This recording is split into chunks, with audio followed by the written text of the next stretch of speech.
Hello, everybody, and welcome to Ground Zero Growth. I'm your host, Sam Sapp, owner of Lockbot. I'm joined with my guest today, Lindsay Howerton. Lindsay, how are you doing today? Fantastic. Thanks so much for having me on today. So, I didn't ask you how I should introduce you. I'll give you a moment for that because it sounds like you do a little bit of everything. Can you kind of help introduce yourself for the audience here?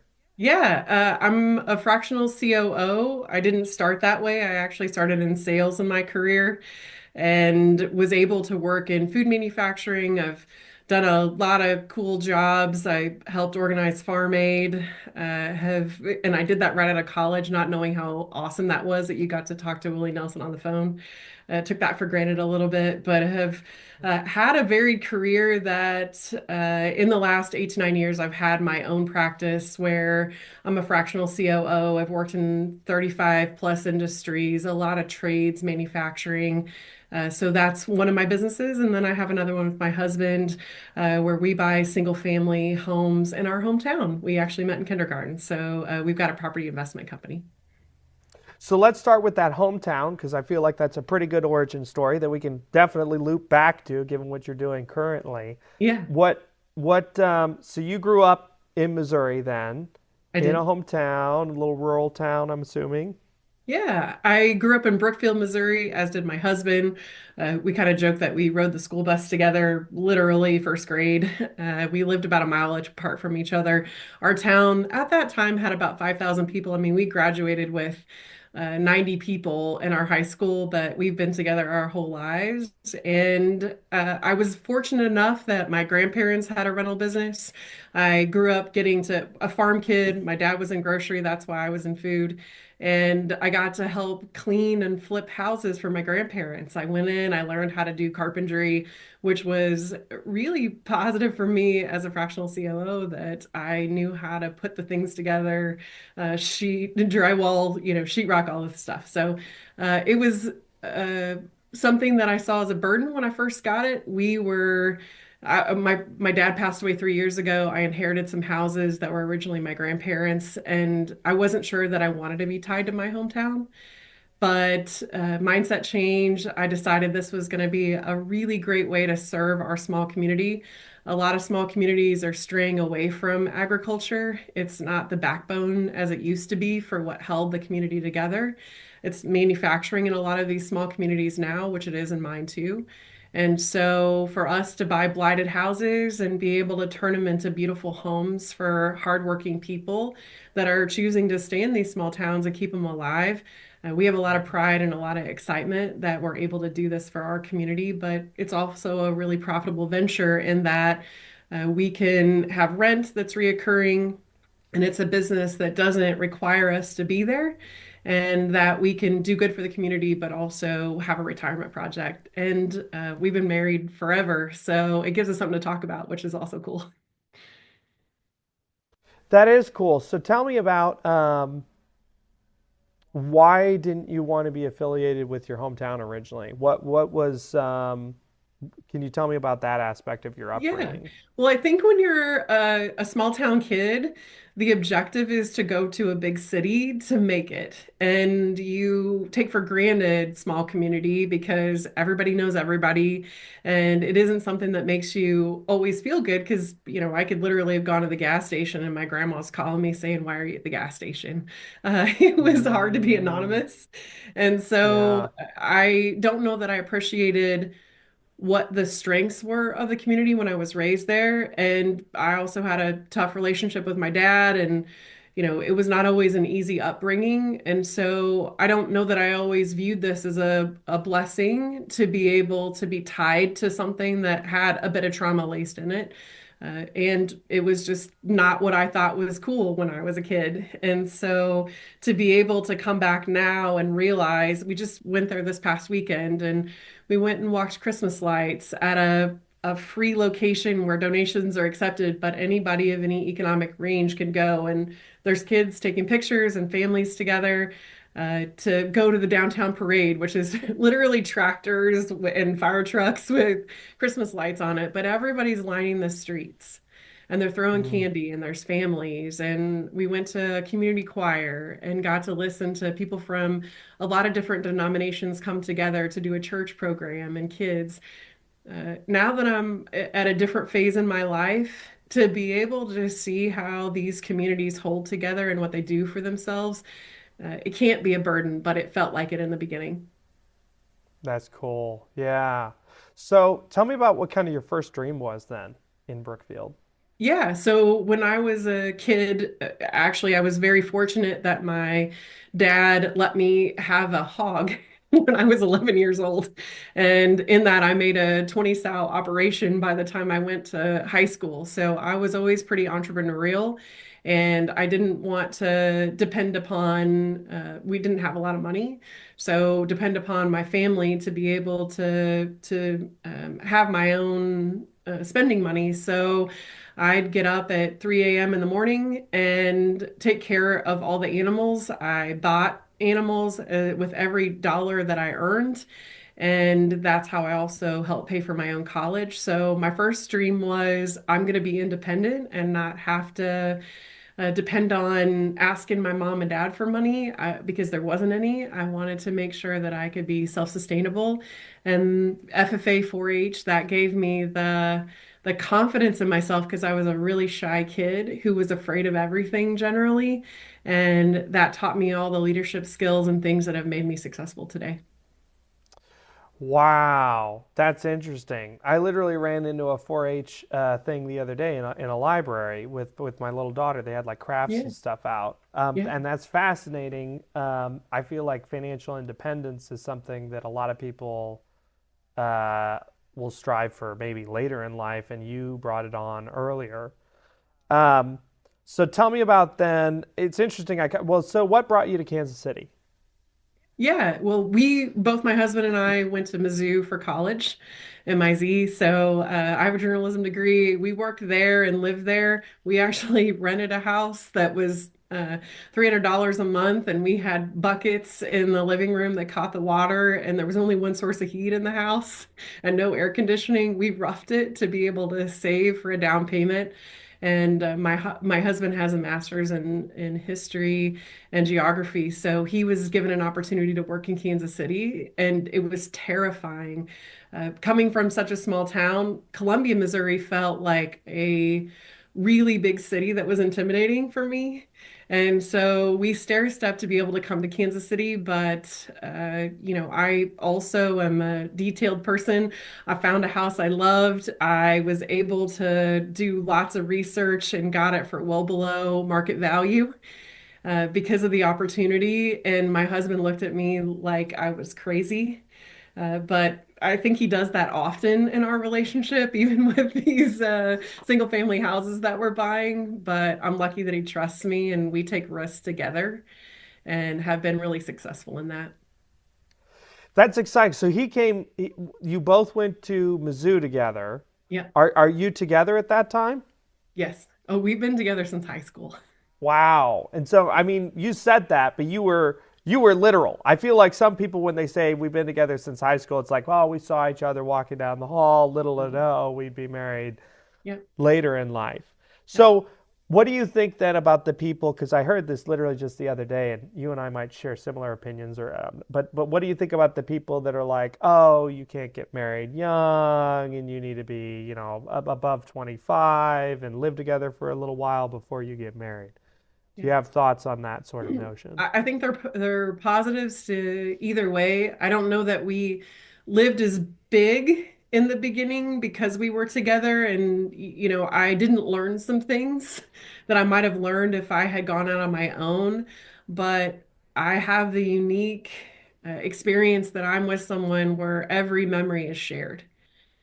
Mm, And I feel really blessed for that because we have an entire life's history together of the people we know and the experiences that we had. And you go through lots of versions of yourself when you meet as early as we did. The 16-year-old me is very different than the 20-year-old me and the 25, and I'm 48 now. We have been successful in loving each other where we're at in the different versions that we've become as we've grown older, smarter, and gone through a lot of mistakes together. yeah, that's fantastic. So, what would you say helped? What would you say held it together then, if you were to kind of point to one thing? I know that's a Well, little difficult, right? yeah, I would say that it's a lot like organizations. I'm somewhat a specialist in looking at personalities and how there are personalities that complement each other. We're really lucky, and we didn't know this necessarily or weren't conscious of it when we met and started dating at 18 years old. But my husband is the rock. He's the most calm person ever. And I'm a high speed multitasking. It's never fast enough for me. I'm way in the weeds on details. He flies a little higher on that. I take risk easier than he does. We're both introverted, so everybody wants their time. So I think the beauty of us, which is a lot like what happens in organizations, is we have a lot of opposite traits that complement each other, and the middle is where the magic is. I would have gone too fast and probably missed some things, and he slows me down and says, "What about this? What about this? What about this?" And I push him to take risks that he wouldn't normally have done. And we've been successful together. I think we've always appreciated, trusted, and loved each other because of how we offset each other. That's cool. So I feel like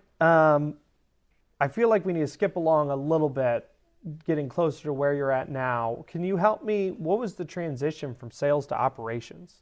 Yeah, I actually was in Original One Specialty Foods, which is a food manufacturer here in Kansas City. I worked there for about 8 years. If you've ever had a Kansas City branded barbecue sauce or some of the hot sauces, like on the Hot Sauce Challenge to Bomb, those are made right here in Kansas City at that location. It has been sold, and the name has changed. But there was a catalyst there where, as I left that company and I'd gotten to work every single position in the organization, uh, smart visionaries chose my path for me and how things changed, that they saw something in me that I probably didn't see and started to hire me. And that's where I started a consulting practice. But I don't know that I was wired or built to be a consultant. I just had had a lot of experience and knowledge, and people saw it in me and asked me to come into their organizations. And all of a sudden, I became a consultant. I kind of want to talk about, so that you became a consultant. Can you tell me about honing your craft? Because you're going from sales to operational consulting.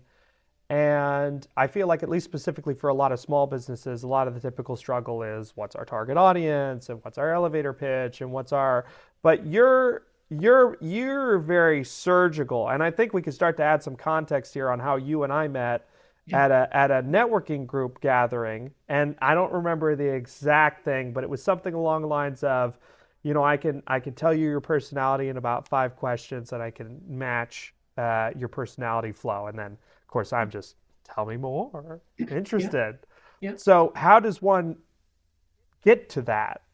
Yeah. So coming back to the question of sales versus operations, in sales, because I was a high detail, but I could look more social, I was good at sales because I didn't oversell. I was a practical Mm, salesperson. But as I understood me better, I knew that where I got the most satisfaction was in operational excellence and kind of the meat of the company, where I got to be behind the scenes. And I was more than happy not to be visible, and how to align the vision, the values, but also just the initiatives. And I like to help people win. And the gratification of being able to put goals in front of people, to your point, for the process and the wiring. I got really good. Any COO or person who runs operations, the two levers that you usually do are people and process. And so I became a specialist at the people, where some people call me, yeah, surgical. I mean, I'm a scalpel. Some people are machetes. Some people have a middle group. Some people are scalpels. I'm a scalpel. I'm fast at it, and I can pick up details that a lot of people can't. And that's been my kind of God-given gift, that I could assess things quickly and come up with solutions. But I found that people and process were the two levers, and I loved being gaining knowledge, experience, information, find the smartest one in the room to tell me more on both. interesting, fascinating. So you're describing a world. I mean, you mentioned visionaries ultimately saw and then helped put you in certain roles, and then that just kind of naturally matured into the consulting business. And then a scenario where you've just kind of always been wired for people in process and Yeah. learning and augmenting and correcting, seeing problems. Uh, Interesting. Do you think there's anything in particular throughout your childhood or anything, or that you learned or that helped um, coax that? Yeah, great question. So my dad was military, and you didn't get a lot of room for error. And so I learned very quickly the strategy of good operations because, and I also had a brother that was severely mentally and physically disabled. So he never went beyond the capacity of a 2-year-old. So there was taking care of him and making sure that he didn't cry because my dad would get upset when that happened, and just making sure that the flow of the house worked well so that you stayed out of the wrath when he was in a bad mood. So I think I learned operations and sales probably by 7 or 8, because I learned how to make it all go smoothly, to be hyper aware of the situation and to manage it quickly so that everything went smooth. That's fascinating. Yeah, and that's an interesting thing. And yeah. And I know kind of what you're talking about a little bit because there's the perception of the environment is sometimes huge in that that's what makes everything move smoothly. Yeah, and I would Interesting. say, I saw it as a trauma. It felt like a trauma as a kid because I just got yelled at a lot. His Hmm. his tone was usually very elevated as the standard type of communication. So I worked to stay out of the path of that and got very smart at it. But what turned into, again, from a mindset standpoint, what turned into this gratitude started as something that felt like a trauma on not always feeling enough. Usually Mm. my dad managed also, so whatever you did, he wanted you to do more. And that was hard because I always felt like I wasn't enough. But in the version I am today, I'm grateful for him because manufacturing was easy. And I was back when I started in manufacturing and meat production and all the places I've been, there weren't as many females. And nobody used the tone that my dad did. I just didn't find anybody to be scary. He was the scariest and is still to this day the scariest person I had ever met. He is no longer alive, but he trained me to be equipped to handle anything, and I owe him for that. That's fascinating. Yeah. It's interesting to me sometimes in these interviews. I've had scenarios like you described where it's like some of there's always a silver lining that we see after the fact, I suppose. Yeah, where it's interesting because that it sounds like that created a world where you're able to navigate a lot of personality dynamics and Yeah, and he um, came from the same environment, by the way. So I think we often repeat the cycle of what we've mhm, been raised with, but I will also say I'm proud that I've broken the cycle, mhm. that I have 2 girls and we didn't carry that into this generation, which if you ask me what I likely will be most proud of on my last breath, it's that I didn't repeat a trauma cycle with my kids and that my husband and I have made plenty of mistakes as parents but didn't create trauma for our kids because we chose to change how we did things, and we have been self-made from nothing to this. Wow. Yeah. So that's fascinating. So tell me about some of the processes that you're typically helping folks with. What's kind of a very common theme?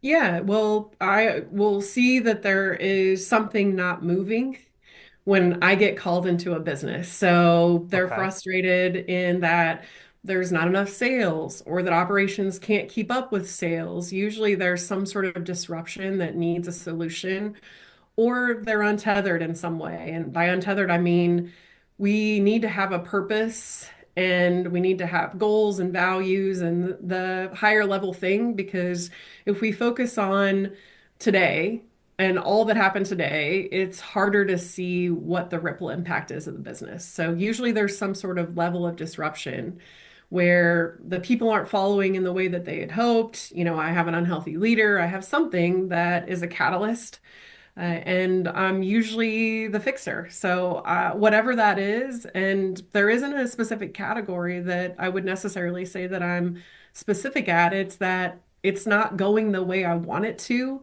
Can you come in, give me a quick analysis, and help me with the solution? And usually I'm going to start with what is the purpose? What are the values? Why are we actually here? Or what was the intent behind this business? And are we in alignment with that? Because I can fix the small thing that's wrong, but if we aren't tethered to the bigger ripple effect of why we serve the community, why we serve the nation, why is it important for this business to exist, and what problem do we solve for the client, the employees, the person, it just doesn't work the same. And I like to not fix it more than once. So I try to get higher purpose first. It's all about efficiency for me. Well, I think that's huge too. I was having a conversation with somebody the other day on generational differences, right? And I think we had a world where to have a job at all or have any sort of function that paid, that was how we survived, Yeah, right? Kept us out of the cold. yeah, And then we had a world where, okay, that wasn't enough. We want something more, a career, a 401k, etc., right? And I feel like as of late, what we're entering is a world where the standard workforce wants a calling more than a career, more than a job. yeah. Well, Um, and I so love I, you saying something about generational differences, because this is one of the hardest things to tackle inside a business right now. I really feel and believe we have more generations than we ever had inside one building now. And you literally have the happy hour and the younger people are excited. The group in the middle is like, this is why we never get bonuses. Sometimes my older generation are, why are we spending money on this? And shouldn't everybody get back to work? And it could be flipped the opposite. But generally, getting everyone to be grateful for what the company, the leader are trying to do to unify the culture.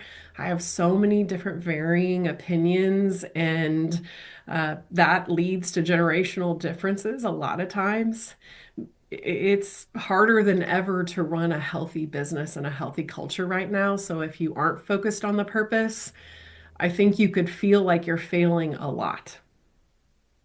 yeah, well, yeah, and it's interesting because you said happy hour and the even the alcoholic beverages thing is I think you're exactly right. I've had very different conversations there just across the board on opinions on And where that should be present or shouldn't be present or it's like, yeah, that's where we went for therapy. We left and went to the bar and all yucked it up after a few drinks. yeah, and I can actually see businesses who aren't serving alcohol, but they're doing a fun happy hour where you can come and just have drinks and snacks, and they want the community of people to come together and have some unity or common direction, and it feels incredibly fractured no matter what you do. Interesting. Okay, so you like, so the bigger picture, the calling is one of the first things you start to focus on, the why, if you will.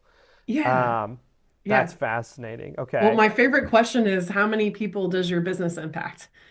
So, I mean, for instance, how many people are impacted by your business? And sometimes leaders start with a small number, but then I talk Yeah. about, okay, so how many families, how many clients, how many companies, how many employees are there, how many family members are there, how many suppliers, what's your ripple? Right. No, and it's interesting you said that because that's kind of where my mind started to go first was essentially the ripple element. And I think that for a small business, in my opinion, starting with that is massive because, it's easy to have moments of waning, right? Down seasons. We've all had that. But when you have a client base that is excited about what you do, that makes it easier to continue on into tomorrow, For sure. um, even when today's a little rough. Yeah, I lost someone to suicide in which I made the personal purpose that I was going to change a million lives and not look back to the one I lost. And it was a business mentor and somebody that meant a lot to me. And so I think, the higher purpose of you can think about the thing you didn't do, or you can have a mindset of growth survivor. And, if I had allowed myself anytime during my life to be victim, and I was at times, but I've really changed that, let's say in the last 15 years, that I keep my mindset in growth and survivor, because whatever I stumble over, I get back up, dust it off, know that I've learned something, and I lean into the purpose of I'll find a million people to change. And in the businesses that I have with my husband and myself, I think I probably have hit a million in the size of the companies that I've worked in. I've been fortunate enough to work in very small companies up to Fortune 500, that I've hit it, but I kind of have mentally decided I'm going to do it more, that I'm going to individually meet a million, and I'll change it that way. But that makes me not have a bad day. I know Wow. where I'm going. Good. Yeah. Um, that's fascinating. So on the operational and the generational changes that we're making within businesses, can you kind of tell me about? So there are some models that you've found work relatively well for businesses that you've kind of helped implement. But what's interesting is you haven't necessarily, maybe you haven't even been able to necessarily implement them by name to some end. I was talking to somebody actually the other day. We were bringing up and discussing personality tests. It's kind of interesting personality tests. We kind of made a joke about it being almost like a scenario where it's like the modern bones. If you think back to like pagan culture, we throw the bones, right? Yep. And a lot of times the bones are great in retrospect, right? We fired Yeah. that person and then we look at the bones and we're like, well, of course we fired that person, like they never would have made it.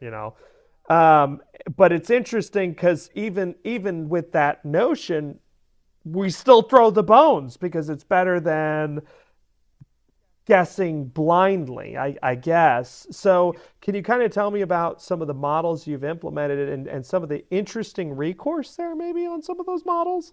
Yeah. Well, as a fractional COO, I think at the core, you need to make sure people in process. You need to All make sure right. that people understand what's expected of them. We're going to measure it, and we're going to ensure that we know how to win, how to celebrate, or how to hold people accountable if they aren't there. But there are a lot of systems, and I love a free market where we have so many entrepreneurial opportunities. But when I started, I could read a book, and I would fall in love with the system and I would implement it, self-implement it. There's a lot of different ways to do that now. You can hire somebody very specific to come in and do those systems. It's interesting to see how the landscape has changed in the Hmm. independent consultants and all of the multitude of choices you have. I think it's almost overwhelming. So I tell people, I don't know that we have to use any acronyms to describe what we are using inside of systems. And, there's DISC, there's PI, all these different things that you can use for personalities. But if you just at its core work to understand your employee, and you put in front of them, your team member, put in front of them exactly what's expected of them that we both agree on, and a time in which that's expected, and help them to see what you want of them. I hear business leaders complain a lot about my people aren't accountable, they're not doing the thing. And I, even as a CEO, can be frustrated in my own business because I want things to be done. But then I ask myself first, did I do all the things I needed to do? And when you can Hmm. coach owners, leaders, if I go talk to that person, can they clearly explain exactly what you wanted? And if the answer is no, then it's a you problem, owner, leader. You didn't articulate it. You can't expect accountability. So I use an Excel spreadsheet and I make sure that Yeah. I put the goals for the person there. And I ask them if they're achieving them on some regular basis. And that's what anybody who would do a business has done. This has come back to caveman times. I'm sure there were some caveman objectives and some measurables. It's how Right. we Yeah. run things successfully. Right. Well, you either bring the food home on a regular basis or we all die. Yeah, we have fire or Um, we don't. Yes. right. Yeah. So, okay, let's kind of zero in, on, interestingly enough, on personality tests because I feel like this is a hot button item. At least it sure seems to be for me. Some Yep. people you talk to, and transparently, this tends to be operational different roles that I'm discussing this to. Yeah. Some people, and they tend to fall into a particular operational role, have the opinion that it's like, oh, those personality tests, and I hate them. We hold them on file for forever, and they make these big decisions on them, and yet, like, it doesn't seem to actually help the company. And then other people in an operational role are like, if we don't get an extroverted salesman, then we failed. And I've heard one of the arguments that I've liked is depending on how internally aware the person is, they can typically work upstream against their personality, but there's still kind of like a clock on that because they're not being their truest self. Mm. And so I guess, as somebody that's consulted with a lot of companies and a lot of bigger companies, can you help me understand, are we moving the right direction with these tests to try to get the right personality into the right role? And do we have the tools currently to do that? Or are we still kind of guessing at a pseudo psychological science and we're not there yet? And I'm not, do you understand what Yeah, I'm good asking at? question. Okay. Yep. So I guess first let me say we should never use a personality profiling system or any system to weaponize and Mm, judge and box somebody in. If okay. we did that, you wouldn't see me because my profile doesn't match what I am as a leader. So I look like someone, if you use DISC, any of the major players, they all kind of measure the same thing. I look like too high of a detail that isn't pilot enough, visionary enough to run a company. But experience trumps hardwiring. And so when you saw me in the beginning of my career, my wiring would have led, and you couldn't have put me in a $400 million company to run it because I didn't have the experience and opportunity. But now that I've been in so many places, the experience helps me to override and get out of my own way with my own personality. So, I'm a big fan of understanding who the person is, but I would never weaponize it because I'm a true example of how if you just hired and used personality as the only way to look at someone, I wouldn't have had any of the jobs that I've had.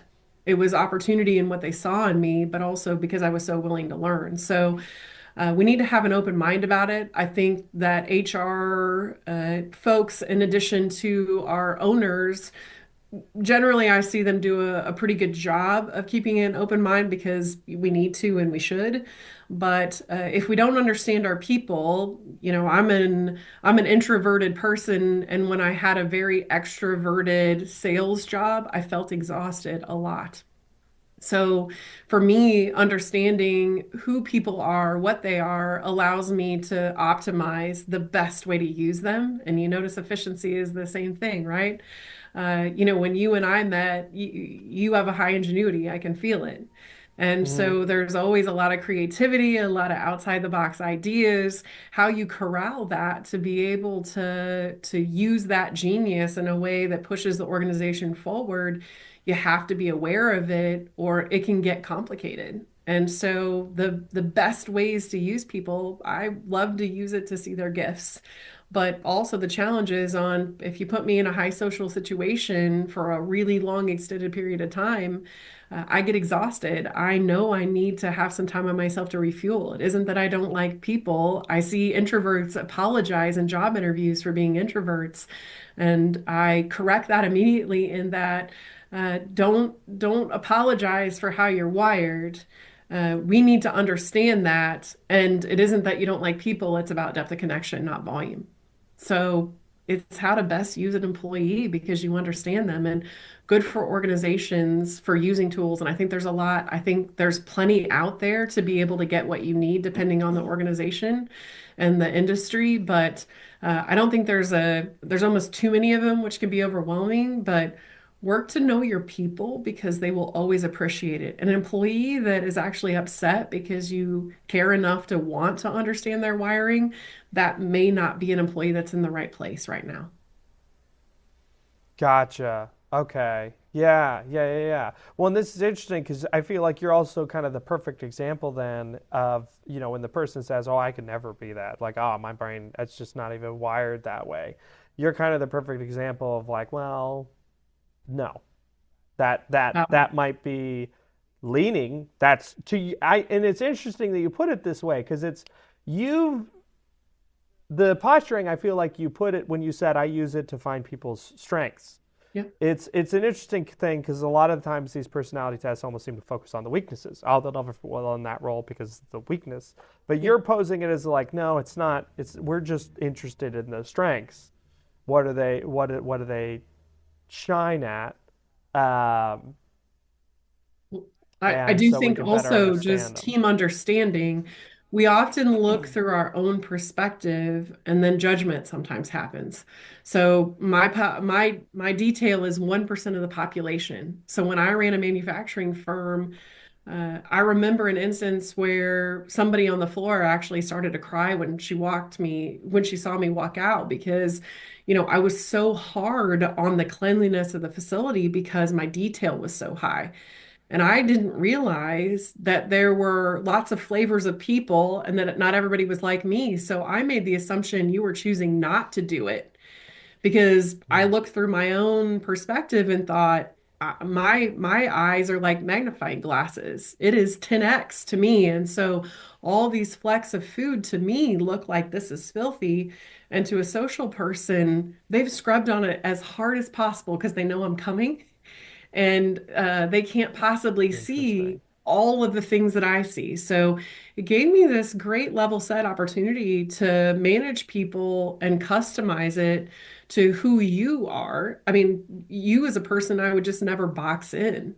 I would never Yeah. tell you you can't do something because it would make your brain try to find a solution to it. So I can customize how to get the best out of people because I understand how they're hardwired and where their gifts are.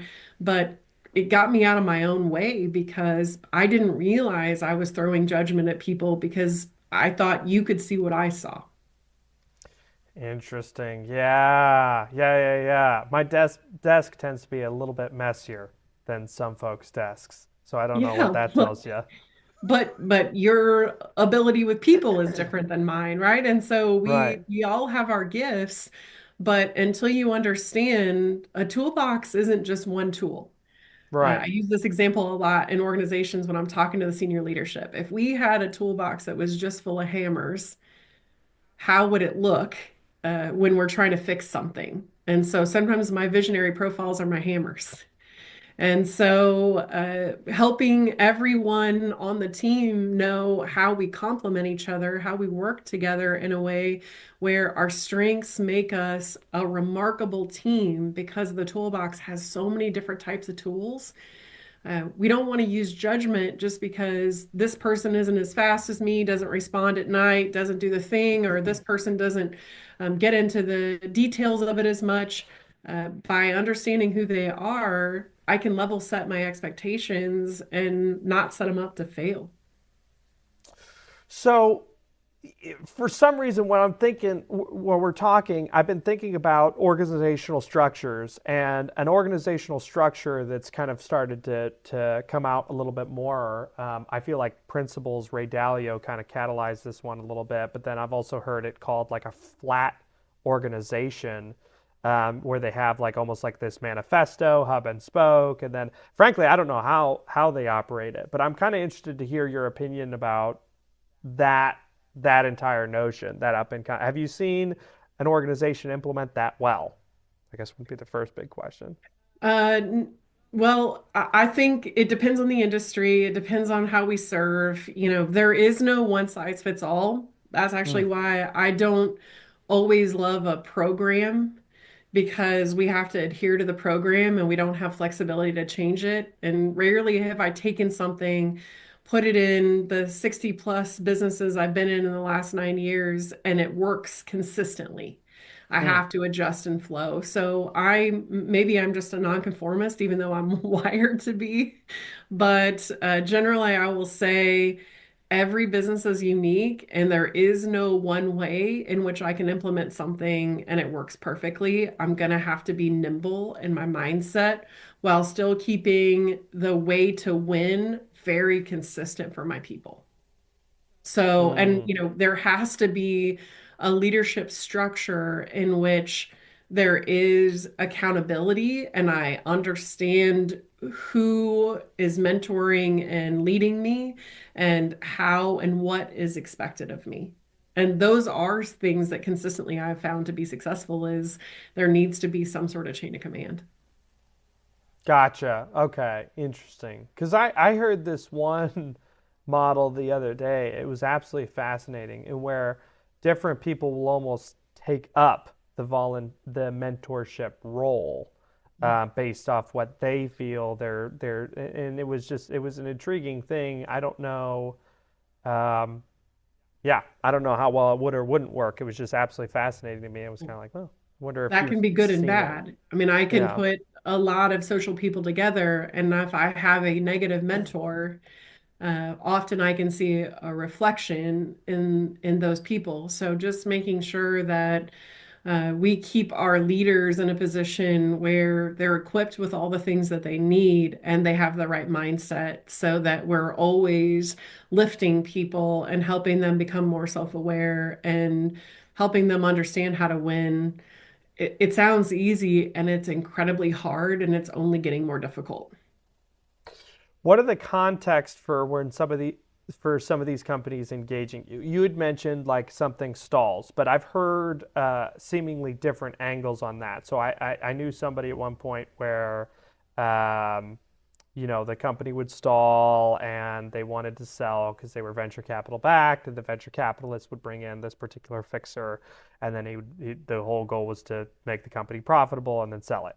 And then private equity companies seem to have at least a few fixers within their organization, where they'll go to the different companies and either take on the CEO role or something to that effect to fix them there. So I guess I'm just kind of curious is sometimes the structure and who is it typically that's engaging you? Yeah, I usually am approached by either the board or the owner or main decision maker. Mm-hmm. And I would say that we don't necessarily fall into a category Sure. always, although if they were content, they wouldn't want an outsider to come help. Mm. And as I have, if I could have an ask of the leader, because this is a mutual discussion where I probably interview them as much as they interview me, because I'm only looking for people that some leaders think they want to change, but they Mm-hmm. don't. And I ask Mm. lots of questions of show me how you've already demonstrated where you got advice and you implemented it. Because if you haven't done that already, this is a harder first relationship, and you haven't shown your ability to take outside advice or mentorship from someone and put it inside your business. Because I have worked with a varying degree of mindset and leadership, but if I don't have a healthy leader who wants the business to succeed because we have outside experience, it's really hard to win. And what I care about is changing lives. And you can go an inch with somebody that doesn't believe, or a mile with somebody if they're open and healthy to how to change and make it better. And that's not a dictatorship. This is where, we together are doing it. In fact, I'm how consulting because I teach you how and I leave. I did a play on my last name, but I don't want to live inside the business. I want to go to as many businesses as possible. So teachable, coachable, you want to learn how. I want to have as short of engagement as possible with the biggest impact that I can. That's so fascinating too, because it's like on one hand we want to say, to go back to like multiple tools and multiple examples, we want to say, there's one type of person that doesn't want to change, there's another type of person that's open to change. But it's interesting too, because I know I personally have been in scenarios where it's like you try so many different solutions to the problem that eventually, if you're not careful, you train your own mind and they're like, all right, well, this is the best version of this we've had so far, and it's fixed. And then other people like, it could be better. This could be this way. It could be that way. It's like, yeah, the last 20 people, salespeople said that. Yep. And we went through a lot of them before we got to this thing that fits. It's not a round peg and a round hole, but it fits. And so we're not going to look at anything else. Yeah. So it's interesting, I guess. I don't know where I'm getting. Well, and like, okay, tech's a good example. A lot of people Yeah. have had a lot of tech partners, and they have opinions about their tech partners, and a lot of them that are with the tech partner they're with currently have either resigned to the notion that this is how it's going to be, or it's the best version they've found thus far. Or what's worse is sometimes they downgraded, but they were like, it was such a nightmare switching from one to another that we're just gonna stay here because Yeah. that was bad. Um, and so it's just interesting because I tend to feel for, some of these people I think would be willing to change if they saw the vision clearly. Yeah. Well, I think sometimes it's the devil we know. And Yeah. so, and I hear that phrase used, and uh, I've had the extremes of the leaders that constantly fix things that don't need to be fixed and move things that don't need to be moved. And then I've Uh-huh. had people where there's such a blatant boulder in their way, and that they don't have an ERP system or a central brain and technology that ties everything together. And they refuse because of the risk, because of the perceived cost, because of they have a mountain of things in why they're Yep. not doing it. And so this is where my next question, which I think answers yours, is what's standing in your way and what have you done to try to solve it? It's not about always trying to bring the latest, the best, always upgrading, but what's actually preventing your business from moving forward? And this is a great way to find good clients.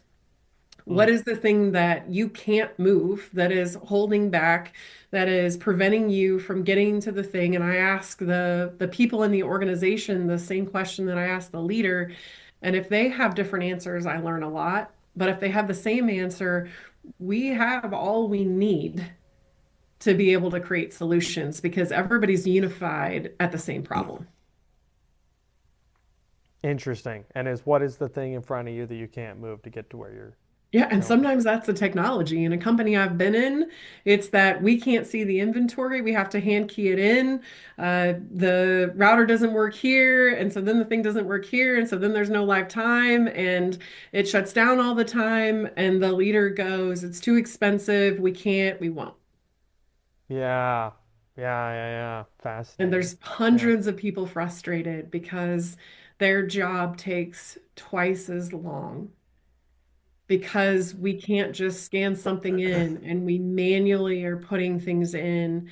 And as running a company, I don't like to spend money either, but I have to look at what's costing me more. Well, and it's interesting too because there was a study that came out, and I think part of it is, it's tricky because we're used to seeing sales, and then there's slanted studies, and so then there was a study that came out that said, antiquated technology, which is people's tools, Yep. people. The one key reason for retention or leaving, surprisingly, is people's tools. If you hire a carpenter and ask him to hammer with a saw, That's right. he's only going to survive so long, probably even at so much extra pay, before he's like, this doesn't make any sense. He's Yep. asking me to hammer a nail with a saw. I'm just going to, my skills are better suited elsewhere. Great example. I love because it's the world I'm in too. But yeah, when you have the skills, ability, the want, the loyalty, but the thing doesn't work and you fight the thing all day to do your job, you're eventually going to get disengagement because people don't think that anyone cares. And there could be a whole, passive ideas why they're not changing it, why they're not investing, could be fear, but often that doesn't get communicated to the guy that's just trying to use his computer to get the thing done. And he can't, and he's frustrated, and it crashes in the middle. And now he's got to put 30 more lines of stuff in. And those people just quiet quit or Mm, leave, and sometimes we don't account the cost to the actual technology because they don't say it. They right. just get tired of doing work over and over again because they're stuck in something. Well, and if you think, I'd be interested to hear your opinion here, but in my experience, there's two different types of people that will bring up even that they have a problem. Unless they're consulted, the A player isn't necessarily going to be the squeakiest wheel. They Mhm. might be the one operating on the antiquated tech or whatever it is, uh, just because they're really good at, they're an A player, they heads down, they're getting it done, blah blah blah. The squeakiest wheel in some cases is the person that's trying to come up with an excuse not to do, and that's not always the case. It's to your point. There's different folks, but in some cases, my experience has been, there's this particular person we hear from often, and then as you start to dig down and start to ask the questions, and you find out it's like, oh, I mean, it sounds like they're operationally dodging, and they're Yeah. blaming the tool when the problem isn't the tool. And so my biggest concern sometimes tends to be the person that doesn't squeak. It's the person that, like, it's like you said it, quiet quit. It's which they may not even be doing that. They may just be trying as hard as they can to get by with the tools they have, and it's just they could be operating at a much higher efficiency. Yeah. And I do have a varied group. There are people that don't take accountability and blame the thing. But Hmm. this can usually easily be fixed by I go, okay, teach me how to do it.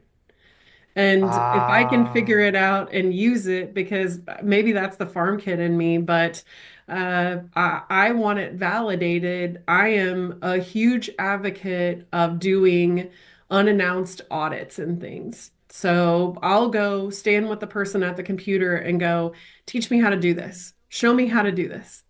I And love that. and It's then the I show stand me. at it Yeah. and I learned something in a firm. I was in a large manufacturing firm and I'm putting the data in and I lose it. It blinks out. I'm trying to use the barcode. It blinks out. And literally, this is a system problem with the signal not reaching the back of the warehouse. And I said, this isn't technology. This is a system problem. But this individual didn't know that. They thought it was a technology problem. And by the Hmm. independent audit of, hey, show me how to do this so I understand, that employee really just brightened up because I don't know that anybody from the inside, we all kind of get used to our thing when we work inside the business. But me as an outsider, I was just curious. And he was so excited to teach it to me because somebody showed interest. But then I expressed the same frustration as he did. And he said, well, nobody fixes it. And I said, I can have this fixed tomorrow and we put more signal in the building. I can order something on Amazon, have it there tomorrow. We put more signal in the building. This guy had been doing this for a year And the wands, the barcodes, how you scan, hadn't been working in the back of the building. He'd been hand coding it. I fixed it in a day. I have one. And it's the most fascinating thing we had.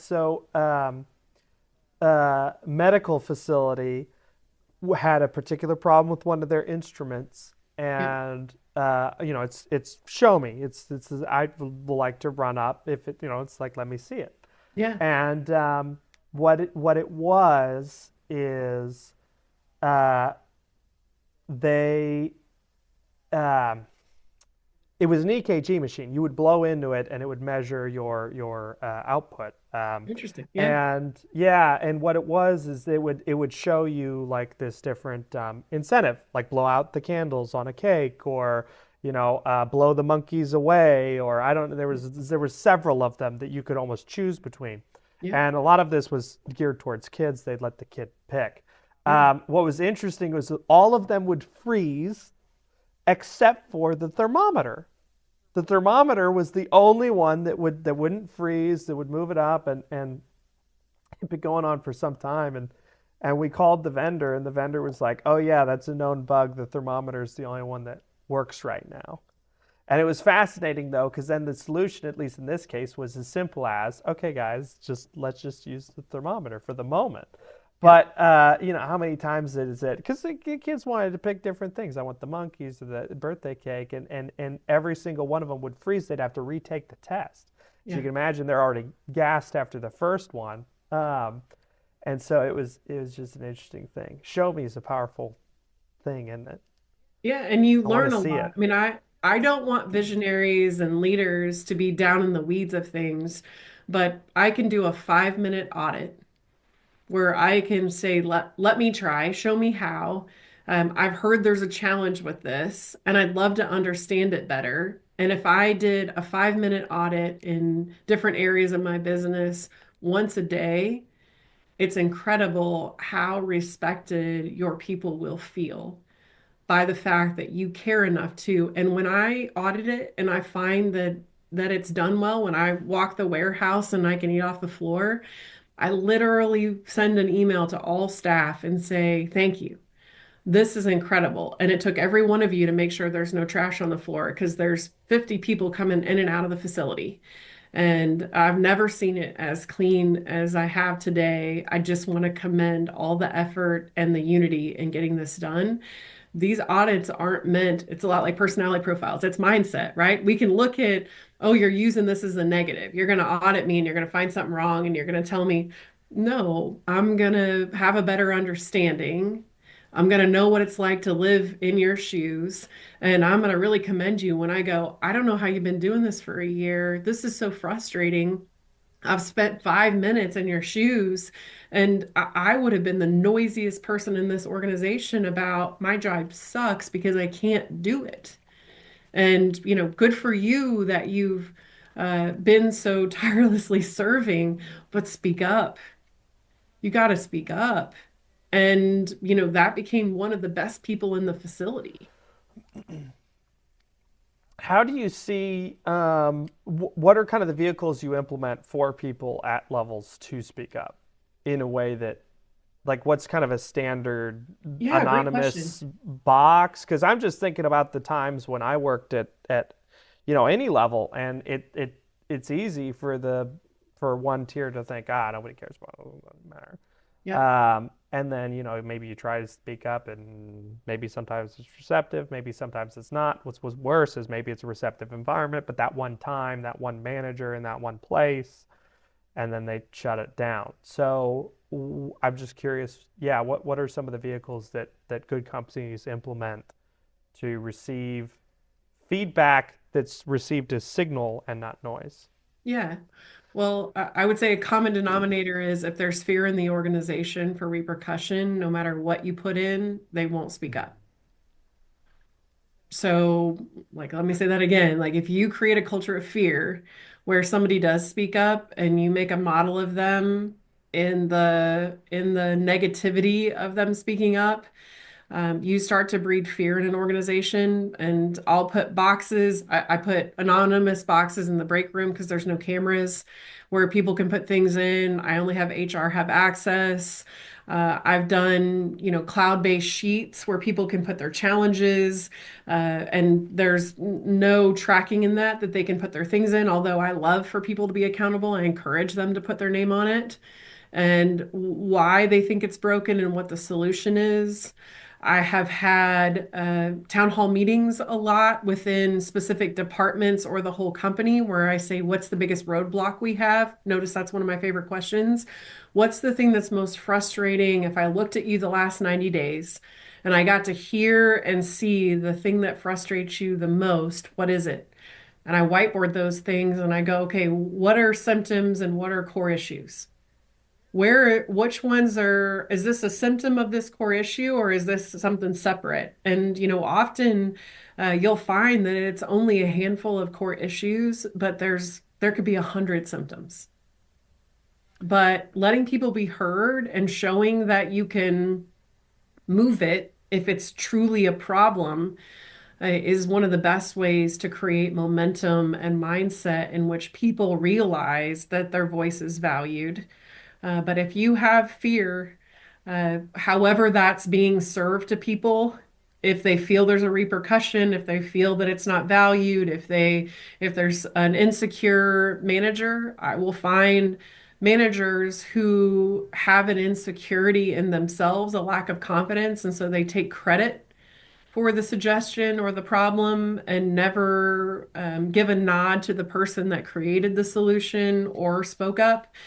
Those type of things often create a lot of noise, which comes back to, again, people in process. People in the healthiest version of themselves make the best businesses because there's never fear.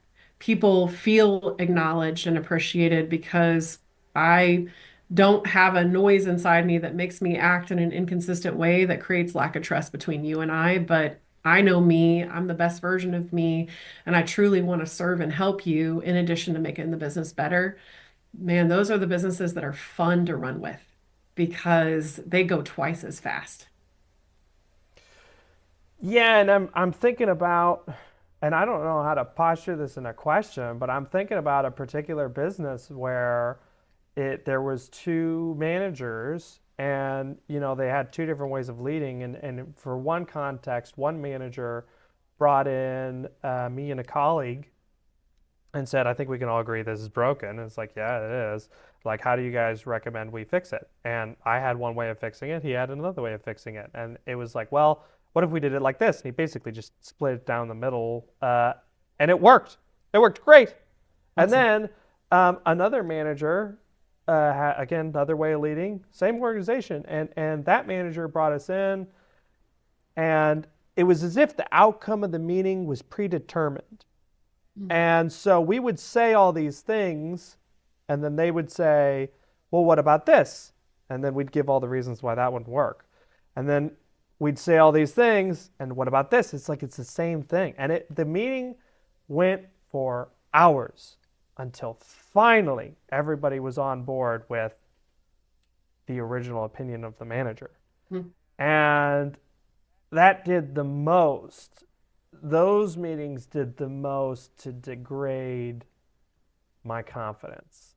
Yeah. Well, it's the Uh, difference.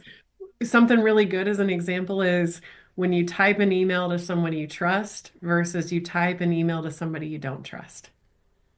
How long does it take to write the email to somebody you don't trust?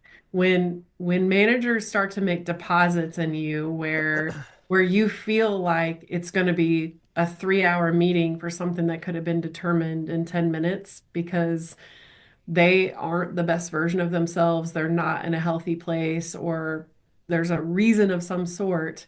Man, it feels like that email where I look at it again, I reword it because they're going to take this to the wrong way. And I'm just writing basic language, but I'm looking for how are they going to pull it apart or make it hard versus when I send you an email, I'm going to spend approximately 10 seconds on it, right? The trusted that's relationship, if you have one fascinating. of those, that's where it makes all the difference. And I will. say that there are cultures that feel like the hard email for a reason. It is earned sometimes.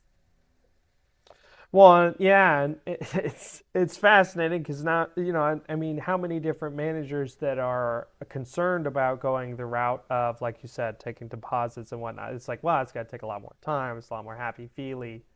It's like, well, I mean, we're just talking about a scenario where we hold people accountable to the actual thing. They know what they're being held accountable to, and they're empowered to do it. Yeah. Yeah. And you called me a scalpel in the beginning. I am not someone who actually tries to incorporate all this feeling into things. I am incredibly hard on the people in the aspect of accountability because we mutually agreed on it. But there's a level of understanding and confidence and security in me that I'm here to make you better. I'm here to ensure that you know how to win, and then it's up to you, and we make decisions based on what you choose to do. So it's in levels of leadership. I think we have three different levels. We have the I, the we, the us. When you have a lot of I level leaders in an organization, it's kind of like driving on a gravel road versus the highway. Eye level leaders make a gravel road because it's inconsistent. If you go too fast, it starts to swing out of the way because they mostly care about themselves.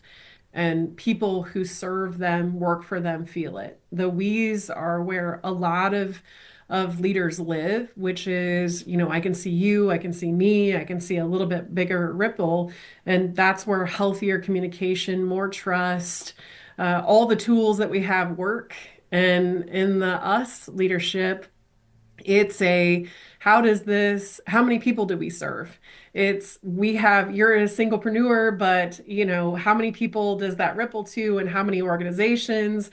And then do those products go to the world? And now I can see the whole globe of how the things that I have created and implemented into businesses have a worldwide impact and how I can see the higher level of how it works. But we all oscillate between. I have been an I leader. When I was not the best version of myself, I can have a bad day and be a we leader, and I work really hard to stay in the us mentality because I'm a point where I get to go in palms up and just make sure that people have a better opportunity to win versus me needing any credit for it. Hmm. Yeah. Wow. So, how are some of the ways that you're taking this into your current CEO role? So tell me. So let's jump back again to the homes in Brookfield. Yeah. So it's a little bit odd to be the CEO, because I've always had somebody to partner with and look to. And, I will say my husband is the COO in this instance. So it's been, again, I feel blessed that because of our complementary skills that I've had more experience at risk that I get to be the CEO. I get to see how the ripple effect happens. How do we keep the purchase of materials, local if we can, if it's cost effective? How we keep all the labor in the community because this ripples in a way that provides even good renters for us by the people that work for us. How do we make this as a model? And I'm trying to keep the us mentality as a CEO. I don't know if we're there yet, but I see an opportunity that if we could prove this model to be successful for both the individual and the community, rural communities across the nation are struggling because the thing that made them most successful was agriculture, and it's not as prevalent as it used to be. And that was what my first job was advocating for rural communities for agriculture because I believe it's the backbone of America. But we're going to have to be nimble. So, and I teach CEOs to be nimble all the time. So, I'm having to look at a nimble model of, as the economy changes, as rural communities change, as businesses and their survival changes with all of those impacts, in a generation that isn't staying or maybe is leaving these rural communities and new people, young people don't want to stay. How do Mm, we keep these communities alive because they're so important? So I hope we're going to build a scalable model that could potentially be used anywhere. And there's some out there already, but I'm excited at the us vision for this as the CEO. that is exciting. Yeah, that's quite exciting. So I feel like we're getting kind of close to wrapping up here. And I like to ask, we have a motto here, which is if we have seen further, it's by standing on the shoulders of giants. Who's been a giant in your life that's enabled you to see further? Hmm. Well, ironically, I'll pick my dad as one of the giants because he taught me strategy so early and it wasn't the right way, but I wouldn't be here in the success that I've had because there was a need in me to prove that I was of value when sometimes I didn't feel like he made me feel that way. So I'll Mm. give him credit, not from a victim mindset, but a survivor mindset of he helped me tremendously. But I've been insanely fortunate that I was the kid who attempted to find the smartest person in the room. And unfortunately, some of those mentors have passed. But, Bill Heffernan was one. I worked with him in college with rural sociology, and he helped me understand concentration within the food system and how very few companies produced all of the food that you see in the grocery store and how rural communities were impacted by that. I work for Joe Polo, who is deceased, but he was the person I worked with at Original One, who gave me the opportunity to work every position almost and believed in me enough, almost like the healthier version of a dad I never had, where I wouldn't have the experience or skills if someone hadn't let me be crazy enough to get to do logistics and inventory control and run the production floor and learn HR practices and I could go on and on. I mean, Brian Lundquist is somebody that I've coached, who's a leader at Idahoan Foods, and he teaches me as much as I teach him. So there hasn't been someone in my life that I haven't learned from that has been a client, and it's been a blessing to have so many people in my life, in my career, that all taught me a degree of something. What's been a general rule of thumb that you've found to be true again and again and again, almost like a guiding light? Sometimes Hmm. maybe you don't always notice it, but it's there. Well, probably for me personally, the hardest thing I had to learn was I wanted to control the destiny. And when I let go, I'm a person of faith, so I give it to God, keep my hands off the wheel, and understand that even though it can feel incredibly frightening right now, if I stay the best version of myself and I keep moving forward, uh, there's a plan and a purpose, and the more I serve, the more I have gotten as a person. So I think just tried and true, if you hear this and you aren't the best version of yourself, there's an incredible opportunity to change your life. Fix the thing. Same question, what's holding you back from being the best version? Is that lack of boundaries? Is that unhealthy culture? Is that you as a leader, you're letting risk come into play in a way that makes you play scared and not the way you should? Whatever it is, 2025 could be the most remarkable year if you figure out how you need to heal that trauma, get more help, figure out how to break the boulder into pebbles and get it out of the way so that you can be living a life that we all have a short time here, that you can smile every day and know that you're in a version that you never thought you could be. I'm the happiest I have ever been, and I didn't know this was possible. So, this is going to be an interesting question. What are some ways that people can connect with you or connect with some of the programs you're a part of, or if there's a particular program here you want to shout out that you think people should definitely be connecting with? Yeah. Well, first you can find me on LinkedIn, Lindsay Howerton. My email's lindsay@howkc.com. If you want to send me something, I can help you with whatever the problem is as far as resources. But I will tell you, I was somebody who went through quite a bit of trauma as a young person. And so it doesn't matter what you choose to use to heal the trauma as long as you're trying to heal it. And you'll hear me as a common denominator say one size doesn't ever fit all, but go get help. Find a way to get a resource.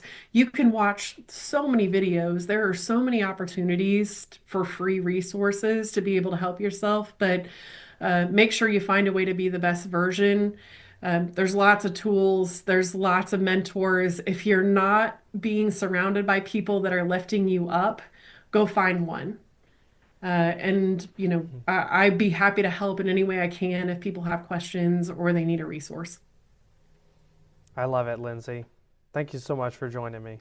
Yeah, thanks so much for the opportunity. I appreciate you tremendously and all that you do in the ripple of good within your business.